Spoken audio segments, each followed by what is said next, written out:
ஆன்ம நேய அன்பர்கள் அனைவருக்கும் ஆத்ம வணக்கம்.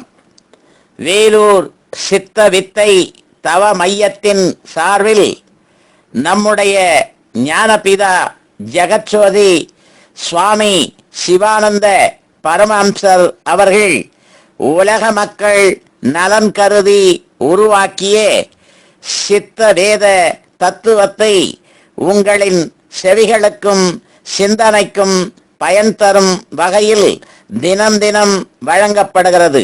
அதன் தொடர்ச்சியாய் இன்று 6ஆம் நாள் தொடக்கம்.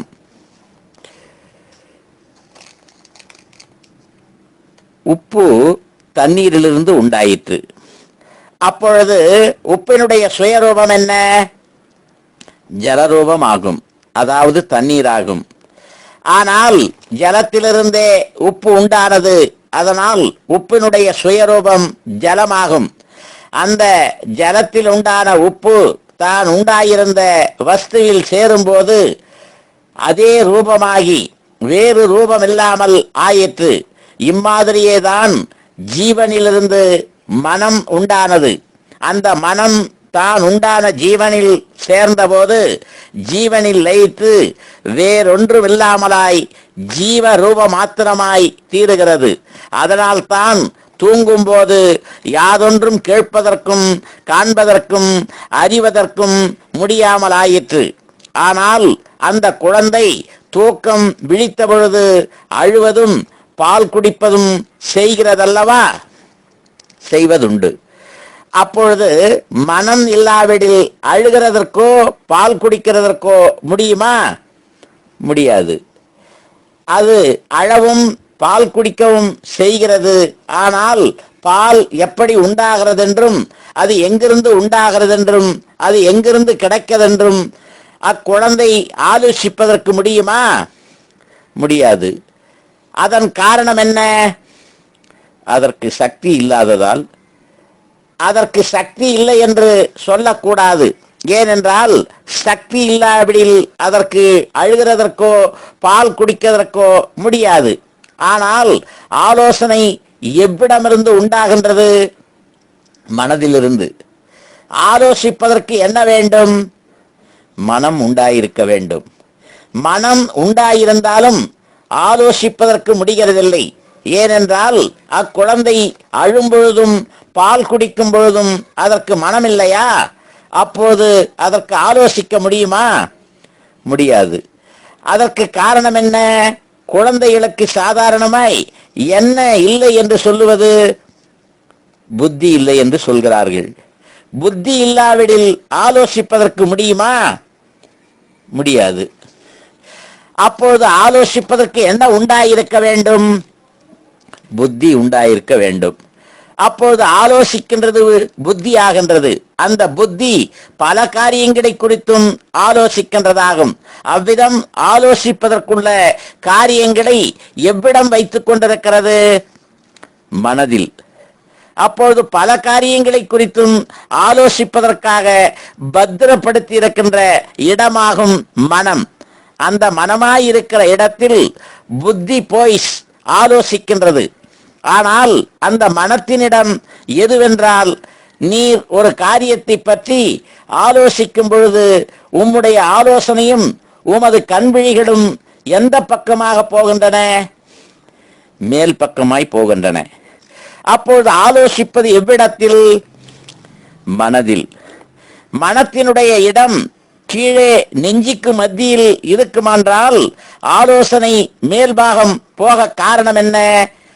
கீழ்பாகத்தில் உள்ள நெஞ்சிக்குழியில் அல்லவா பார்க்க வேண்டியது?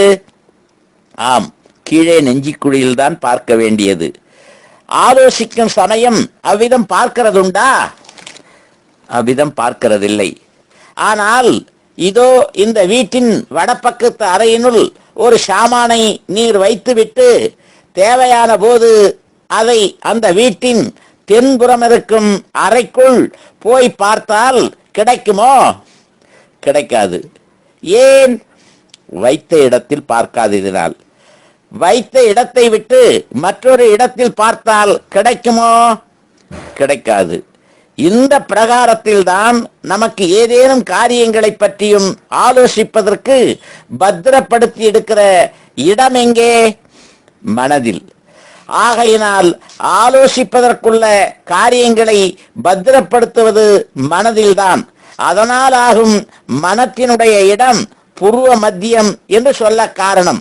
புரு என்று சொல்லுவது இரண்டு கண்களினுடைய புருவங்கள், அதனுடைய மத்தியத்திற்கே புருவ மத்தியம் என்று சொல்லுவது.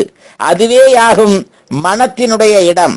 அந்த இடத்திற்கே இருதயம் என்று பெயர்.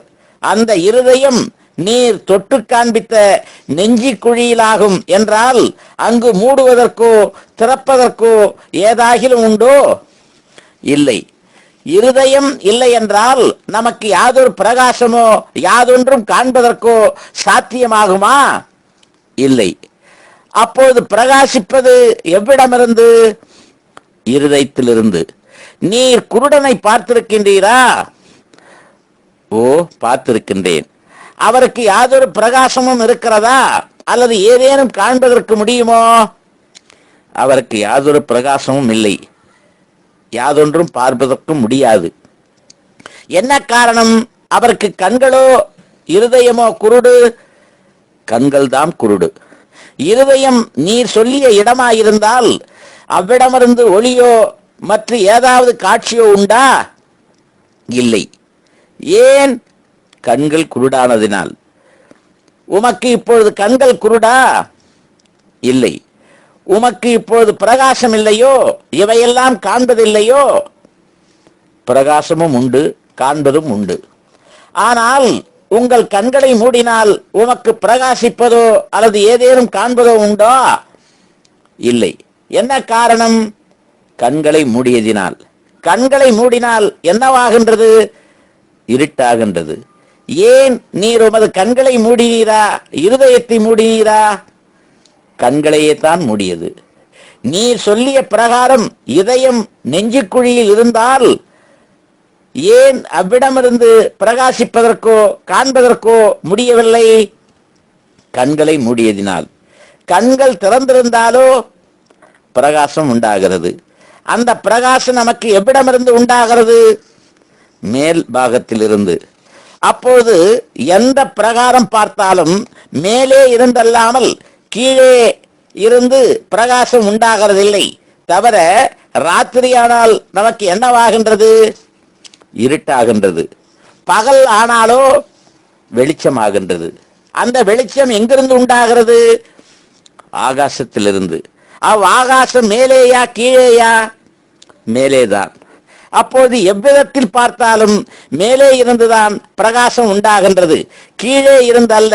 அதல்லாமல் நாம் ஏதாவது ஒரு விளக்கை பொருத்தி வைத்தால் அந்த விளக்கின் எந்த பாகத்திலிருந்து வெளிச்சம் உண்டாகிறது? மேல் பாகத்திலிருந்து. அதில் பிரகாசம் உண்டாகின்றதற்கு என்ன வேண்டும்? அக்னி வேண்டும். அக்னி இல்லாவிடில் பிரகாசம் உண்டாகுமா? உண்டாகாது. அப்போது வெளிச்சம் எதிலிருந்து உண்டாகிறது? அக்னியிலிருந்து. வெளிச்சம் இல்லாவிடில் அக்னி இல்லை என்று சொல்ல முடியுமா? முடியாது. அப்போது வெளிச்சம் இல்லையானாலும் அக்னி இருக்கிறது. அக்னி இல்லாவிட்டால் வெளிச்சம் இல்லை. ஆகையினால் அக்னியில் இருந்தாகும் வெளிச்சம் உண்டாகிறது. அந்த அக்னி நம்மில் இருக்கின்றதா இல்லையா? நம்மில் இருக்கின்றது. அந்த அக்னி நம்மில் எங்கே இருக்கின்றது? நம்முடைய வயிற்றில் இருக்கின்றது. வயிற்றில் உள்ள அக்னியால் ஆகும் குணம் என்ன? நாம் உண்டவற்றையெல்லாம் தகிப்பது, அதாவது எரிய செய்வது அதன் குணம். ஆனால் இதுவரையிலும் இவ்வுலகத்தில் உள்ள யாருக்காவது சாப்பிட்ட உணவுகள் எரிந்ததுண்டா? எரிந்திருக்கிறது. ஒரு காலம் இல்லை. ஏனென்றால் நாம் உணவுகளை எல்லாம் உண்பது எப்படி என்றால் மசாலைகள், அதாவது மிளகு, மல்லி முதலிய சாமான்களை அம்மியில் வைத்து அரைத்து உருண்டையாக்கி எடுக்கின்றோமோ அதே விதத்தில் நாம் உண்ணும் உணவுகளை வாயில் போட்டு பற்களால் மெல்லுகின்றதே அரைக்கின்றதாகும். இந்த பிரகாரம் அரைத்தரைத்து உள்ளில் விழுங்குகின்றோம். அந்தப்படி விழுங்கிய உணவு உருண்டை உருண்டையாய் மலமாக வெளியில் வருகின்றது. அவை எரிந்ததாக காணப்படுவதில்லை. அதல்லாமல் நாம் உண்ணுகின்ற உணவுகளில் ஏதாவது காய்களுடைய துண்டுகள் மெல்லாமல் விழுங்கி போனால் அவை எந்த விதத்தில் வெளிவருகின்றன? அதே விதத்தில் வெளிவருகின்றன. நன்று. நாளைக்கு தொடர்வோமா? ஆத்ம வணக்கம்.